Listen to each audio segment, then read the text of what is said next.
بسم اللہ الرحمن الرحیم۔ السلام علیکم ورحمۃ اللہ وبرکاتہ۔ دوستو، آج کا جو وظیفہ ہے یہ ہر قسم فقر فاقے کو دور کرنے کے لیے ہے، روزی میں برکت کے لیے ہے، کاروبار میں برکت کے لیے ہے، گھریلو جتنی بھی اشیاء ہے، کھانے پینے کی چیز، ان تمام چیزوں میں برکت کے لیے وظیفہ بہت زبردست ہے، بہت آسان وظیفہ ہے۔ اگر اس وظیفہ کو بندہ پابندی کے ساتھ کرے، انشاءاللہ اللہ جل شانہ اس وظیفے کی برکت سے انسان کی جتنے بھی مالی پریشانی ہے، دولت کی پریشانی ہے، کاروباری پریشانی ہے، روزی کے بارے میں پریشانی ہے، یہ تمام کے تمام اللہ جل شانہ کو دور فرمائیں گے۔ یا مالک الملک یا ذی الجلال والاکرام، یہ ایک خاص انداز سے پڑھنا ہے، خاص وقت میں پڑھنا ہے۔ انشاءاللہ اس کے برکت سے اللہ جل شانہ تمام روزی کے جو مسائل ہے یہ حل فرمائیں گے۔ مالک الملک، سارے جہان کا بادشاہ، سارے جہان کا مالک۔ اس جو نام ہے اللہ جل شانہ کا، یہ صفاتی نام ہے۔ جو شخص یا مالک الملک کو ہمیشہ پڑھتا رہتا ہے مسلسل، اللہ جل شانہ اس کو غنی فرمائیں گے اور لوگوں سے بے نیاز فرمائیں گے، اور اللہ جل شانہ اس کو کسی کا محتاج نہیں کریں گے۔ اس کے اور بھی فضائل ہیں۔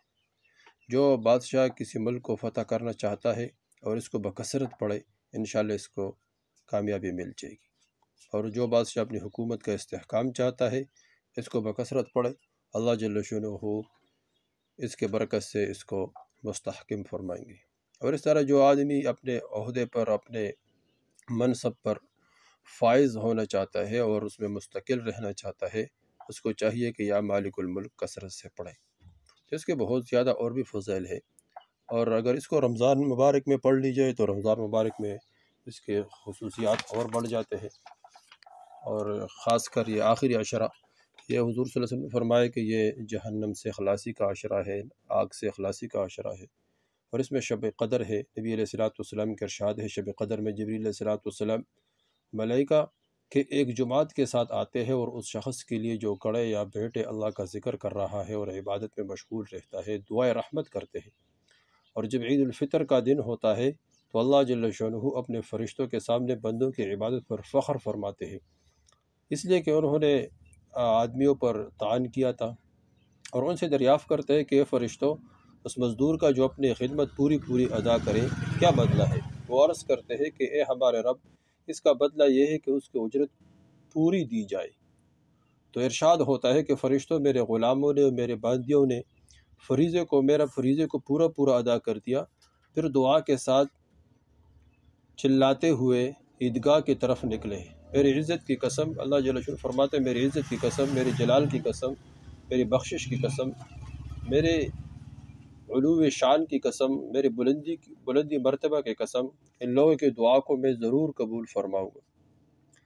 اور پھر ان لوگوں کو خطاب فرماتے ہیں، ارشاد فرماتے ہیں کہ جاؤ، تمہارے گناہ معاف کر دیے، میں نے تمہارے گناہوں کو معاف کر دیا اور تمہاری برائی کو نیکیوں سے بدل دیا۔ بس وہ لوگ عیدگاہ سے اس حال میں لوٹتے ہیں کہ ان کے تمام گناہ معاف ہو چکے ہوتے ہیں۔ تو یہ کتنا زبردست آخری ایام ہے، اس میں اللہ جل شانہ انسان کو معاف فرماتے، تو اس آخری ایام میں یہ وظیفہ کرے، انشاءاللہ اللہ جل شانہ روزی کے بندوبست فرمائیں گے، پوری زندگی، پورے سال اللہ جل شانہ روزی وہاں سے عطا فرمائے کہ جہاں انسان کے وہم اور گمان بھی نہ ہو۔ دوستو، وظیفہ یہ کہ یا مالک الملک یا ذی الجلال والاکرام، اس کو صرف 70 مرتبہ پڑھیں، اول آخر 11 مرتبہ درود شریف پڑھیں، یا مالک الملک یا ذی الجلال والاکرام 70 مرتبہ پڑھیں۔ اور یہ کب پڑھنا ہے؟ یہ عشاء کی نماز کے بعد پڑھیں، یا فجر کے نماز کے بعد پڑھیں، ظہر کے نماز کے بعد بھی پڑھ سکتے ہیں۔ فجر، ظہر، عشاء، یا ان میں سے کسی ایک نماز کے بعد یہ پڑھیں، یا ذی الجلال والاکرام، یا ذی الجلال والاکرام، یا مالک الملک یا ذی الجلال والاکرام، یہ پورا پڑھیں، اور اس کے بعد انشاءاللہ دعا مانگے، اللہ جل شانہ وہاں سے روزی دے گا جہاں انسان کے وہم اور گمان بھی نہ ہو۔ دوسرے وظیفہ خود کرے، آگے شیئر کرے، تاکہ سب کو فائدہ اور سب اس سے فائدہ اٹھائے، کوئی اس سے محروم نہ رہ جائے۔ والسلام۔